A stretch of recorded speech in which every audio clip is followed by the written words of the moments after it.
สวัสดีครับผมศิลพงษ์ใจกว้างโอบ้านสวนพระเครื่องเทอร์โบนะครับผมสำหรับในเทปนี้ก็จะถือโอกาสเอาเหรียญเก่าๆแบบตั้งแต่ปีพศ2400กว่ามาบ้างนะครับผมสลับกับปีหลังปีพศ2500นะครับผมโดยมากผมก็จะนำเอาเหรียญที่มีอายุการสร้างหลังปีพศ2500เป็นส่วนใหญ่นะครับผมส่วนเหรียญที่นำมาใน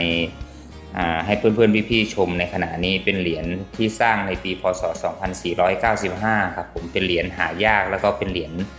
เก่าแก่ของจังหวัดอุดรธานีนะครับผม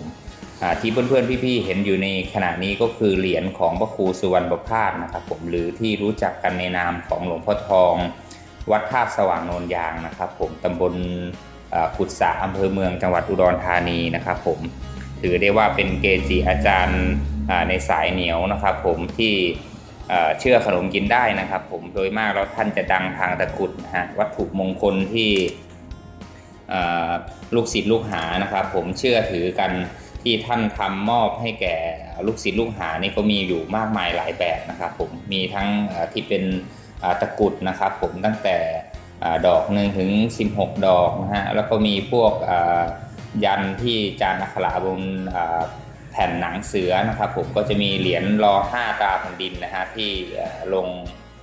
ลงจานอักขระนะครับผมแล้วก็มีรูปถ่ายนะครับผมแล้วก็มีเหรียญรุ่นต่างๆนะฮะที่ท่านก็จะมีเหรียญรุ่น2ฮะแล้วก็เหรียญรุ่นแรกนะฮะอย่างที่เพื่อนๆพี่ๆเห็นอยู่ในขณะนี้ฮะสร้างในปีพศ2495นะครับผมก็จะมีรูปหล่ออุดกลิ่งนะครับผมแล้วก็วัสดุต่างๆที่ลงจานอักขระของท่านมีทั้งที่เป็นเขี้ยวงากะลาเขานะครับผมแล้วแต่ชาวบ้านจะขอเมตตาจากหลวงปู่นะครับผมเหรียญที่เพื่อนๆพี่ๆเห็นอยู่ในขณะนี้เนี่ยจะมีอยู่2รูปแบบด้วยกันฮะจริงๆก็มีอยู่รูปแบบเดียวนะครับผมแต่ที่บอกว่ามี2รูปแบบก็จะมีเหรียญอีกแบบหนึ่งฮะที่ทางวัดเนี่ยฮะจะไปตัดเอาหูเหรียญออกนะครับผมเพื่อง่ายกับการเลี่ยมนะครับผมจะมีช่างเลี่ยมพลาสติกที่วัดนะครับผมเพื่อความสะดวกเนี่ยเขาตัดหูเหรียญออกไปฮะจะเห็นได้ว่าจะมีเหรียญบางส่วนนะครับผมจะไม่มีหูเหรียญนะฮะนั่นคือถูกตัดหูเหรียญออกไปนะฮะเพื่อง่ายแล้วก็สะดวกในการเลี่ยมพลาสติกนั่นเองนะฮะนี่ครับเหรียญโดยมากแล้วก็ในปัจจุบันเนี่ยถือว่าเหรียญของเก๊ทำเรียนแบบเนี่ยมีอยู่ปริมาณหนึ่งเยอะอยู่พอสมควรนะครับผมก็จะเป็นเหรียญที่ค่อนข้างที่หายากมีสร้างกันอยู่เนื้อเดียวนะครับผมปริมาณการจัดสร้างเนี่ยค่อนข้างที่จะชัดเจนนะครับผมระบุไว้ว่าจัดสร้างเป็นจำนวน 1,000 เหรียญนะครับผมก็ถือว่าไม่เยอะนะครับผมรูปแบบเหรียญก็แบบที่แจ้งให้กับเพื่อนๆพี่ๆนะครับว่ามีทั้งแบบที่ตัดหูเหรียญแล้วก็แบบที่มีหูเหรียญแบบนี้นะครับผมเดี๋ยวเราจะมาพิจารณากันอีกทีนึงนะครับผมหลวงปู่ทองเนี่ยท่านเป็นคนบ้านโนนยางนะครับผมหรือที่รู้จักกันว่าบ้านสว่างโนนยางนะครับผมอยู่ในตัวอำเภอเมืองจังหวัดอุดรธานีนะครับผมท่านเป็นศิษย์ที่ใกล้ชิดกับหลวงปู่ดีเนาะนะฮะเพราะท่านอุปสมบทที่วัดป่ามัชชิมวาดจังหวัดอุดรธานีกับหลวงปู่ดีเนาะนะครับผมจะมีรูปเก่าๆนะครับผมที่อยู่ทางวัดมัชชิมวาดเนี่ยยังปรากฏรูปของท่านที่กำลังทำน้ำพุทธมนต์ลดให้กับญาติโยมอยู่นะครับผมซึ่งมาในชั้นหลังเนี่ยท่านก็ได้กลับมาอยู่ที่บ้านสว่างโนนยางนะครับผมนี่ฮะเดี๋ยวจะมาพิจารณารายละเอียดเหรียญกันอีกครั้งหนึ่งครับ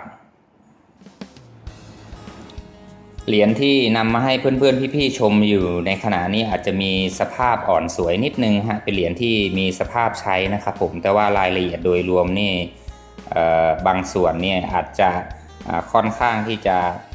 เลือนลางไปนิดนึงนะครับผมแต่ก็สามารถที่จะนำมาให้เพื่อนๆพี่ๆได้พิจารณาร่วมกันได้นะครับผมรูปลักษณะของเหรียญนะฮะจะเป็นเหรียญรูปทรงไข่นะครับผมด้านบนก็ในตัวเหรียญก็จะมีอักษรนะครับผมแกะ เป็นลักษณะอักษรเป็นฟอนต์อักษรแบบเป็นแท่งเหลี่ยมนะครับผมเขียนว่าหลวงพ่อทองวัดบ้านโนนยางนะครับผมแล้วก็จะมีดอกจันทร์ทั้งสองข้างนะครับผมประดิษฐานรูปหลวงปู่นะฮะอาจจะแกะพิมพ์แบบโบราณนะฮะอาจจะไม่ค่อยเหมือนหลวงปู่มากสักเท่าไหร่นะครับผมจะเป็นรูปหลวงปู่หน้าตรงครึ่งองค์นะครับผมข้างล่างจะเขียนว่าจังหวัดอุดรธานีนะครับผมแล้วก็ขอบเหรียญจะเป็นลักษณะขอบเหรียญสองชั้นนะครับผมอาจจะมีขอบที่ขาดบริเวณเส้นขาดที่บริเวณอุดรธานีนะครับบางเหรียญจะปรากฏเป็นเหรียญลักษณะคล้ายๆกับการถีบเหรียญนะครับผมทำให้เส้นบางส่วนนี่ฮะโดยเฉพาะตรงตัวดอกับตัวรอนี่ฮะจะมีเส้นขาดเนี่ยบริเวณนี้บางทีก็จะมีนี่ฮะแต่ว่าพิจารณาโดยรวมแล้วเนี่ยเส้นสายจะต้องมีความชัดเจนครับอย่างที่กราบเรียนเพื่อนๆพี่ๆไปนะฮะเหรียญมีสภาพใช้สึกไปพอสมควรนะครับผมแต่ว่าพื้นเหรียญนะฮะจะต้องเรียบตึงนะครับผมแต่ก็จะมีเส้นสายฝนบางเส้นปรากฏอยู่นะครับผมก็คือเส้นที่บริเวณเหนือข้างหูขึ้นไปนะฮะจะเห็นเป็นขีดๆอยู่นะครับผมถ้าเป็นเหรียญสวยๆจะมีความชัดเจนอยู่พอสมควรนะครับผมแต่เหรียญที่มีสภาพใช้อย่างที่เพื่อนๆพี่ๆเห็นอยู่ในขณะนี้นะฮะถึงจะมีสภาพสึกอย่างไรนะครับผมแต่ว่าก็จะพอสังเกตให้เห็นได้นะครับผมไม่ทราบว่าจะเห็นกันหรือเปล่านะครับผมนี่ฮะลองสังเกตดูจะมีเส้นนะฮะถ้าเป็นเหรียญสวยๆเนี่ยมันจะเป็นเส้น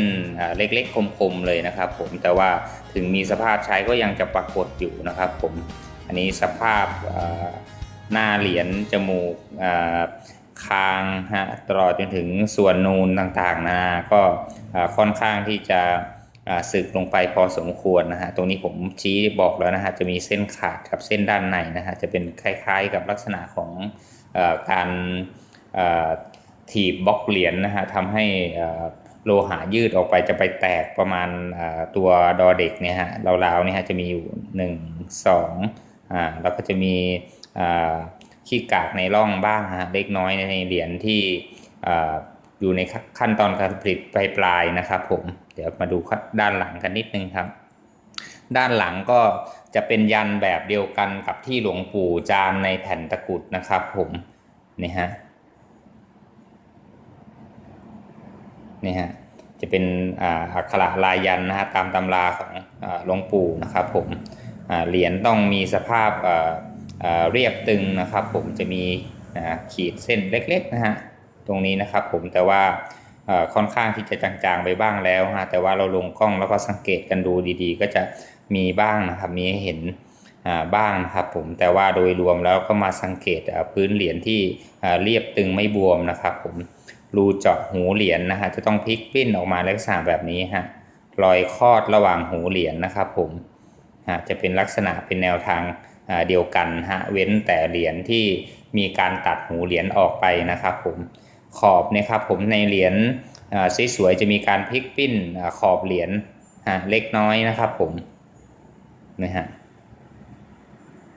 เดี๋ยวผมจะพลิกให้ดูด้านข้างเหรียญนะครับผมด้านข้างเหรียญก็จะเป็นการตัดขอบเหรียญแบบ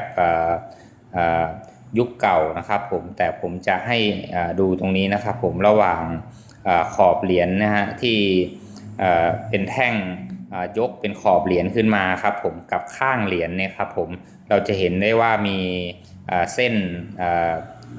บ่าเหรียญนะฮะเป็นรอยขยักนะครับผมยาวเลยนะครับผมถึงเหรียญที่มีสภาพใช้เนี่ยส่วนใดส่วนหนึ่งจะต้องปรากฏเส้นขีดระหว่างขอบเหรียญกับข้างเหรียญนะครับผมจะเห็นรอยหยักนะครับผมขอบข้างตรงนี้นะครับผมนี่ฮะนี่เป็นลักษณะขอบตัวตัดที่ตัดขาดในทีเดียวในยุคต้นๆนะครับผมเพราะว่ามาสร้างในปีพศ2495แบบปลายแล้วนะครับผมนี่ฮะรอยคอดหัวเหรียญจะต้องเป็นในแนวทางเดียวกันนะครับผมตัดนี่ฮะจะมีเนื้อเหลืออยู่นิดนึงนะครับผมใต้หูเหรียญนะครับผมแต่ว่ารอยเว้าเชฟนะฮะจำเชฟตัวนี้ไว้ให้ดีนะครับผมถ้า ไม่ว่าเหรียญจะมีสภาพสวยงามหรือจะมีสภาพสึกอย่างไรเนี่ยรอยคอดหูเหรียญเนี่ยถ้าเราจำเชฟตรงนี้ได้นะฮะไม่ว่าจะเป็นเหรียญของคณาจารย์ท่านใดหรือว่าหลวงพ่อท่านใดนะครับผมไม่ว่าเหรียญจะมีสภาพสึกยังไงฮะเชฟเนี่ยจะต้องมีลักษณะที่เหมือนกันในเหรียญรุ่นเดียวกันนะครับผมนี่ฮะก็จะเป็นเหรียญแบบโบราณนะครับผมจะอธิบายโดยสังเขปนะครับจริงๆแล้วถ้าเราไปเห็น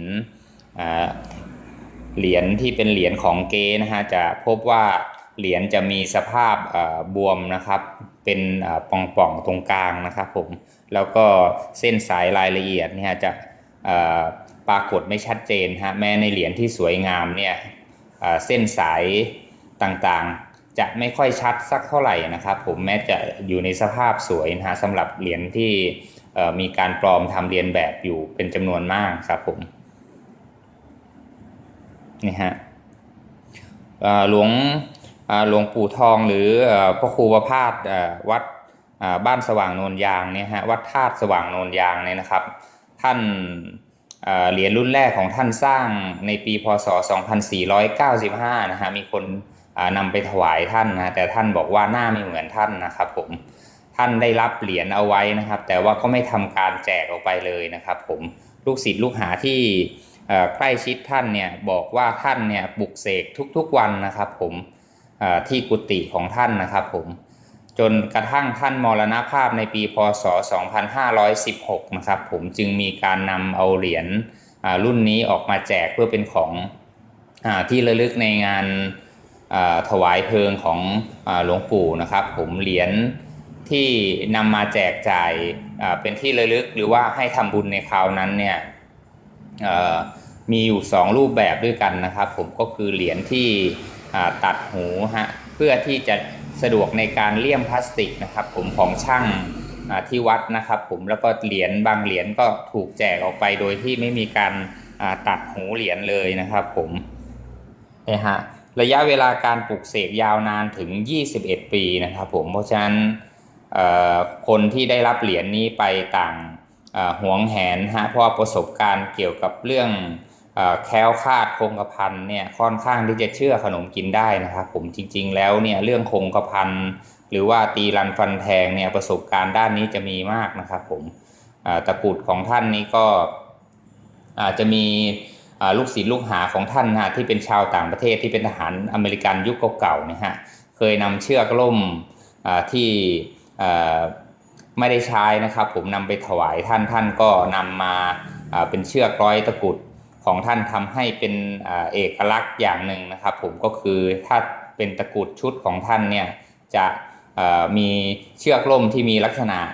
พิเศษนะครับผมเพราะเป็นเชือกล่มของกองทัพอเมริกานะฮะที่ไม่มีขายตามท้องตลาดนะครับผมแล้วก็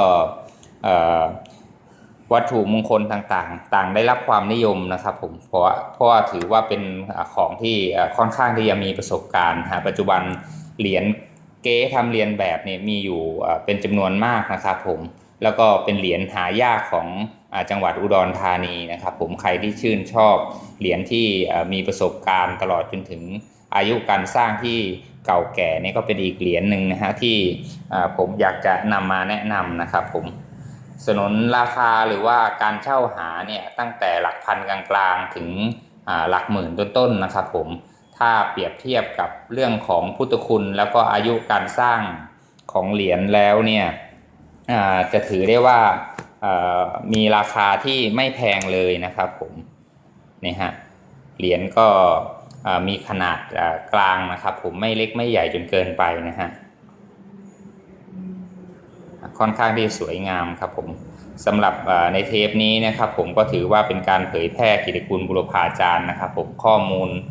บางส่วนหรือว่าข้อความบางอย่างเนี่ยที่ผมได้พูดออกไปนะครับผมถ้าผิดพลาดประการใดก็ต้องกราบขออภัยไว้ณที่นี้ครับผมสำหรับในเทปนี้ขอบคุณมากๆครับ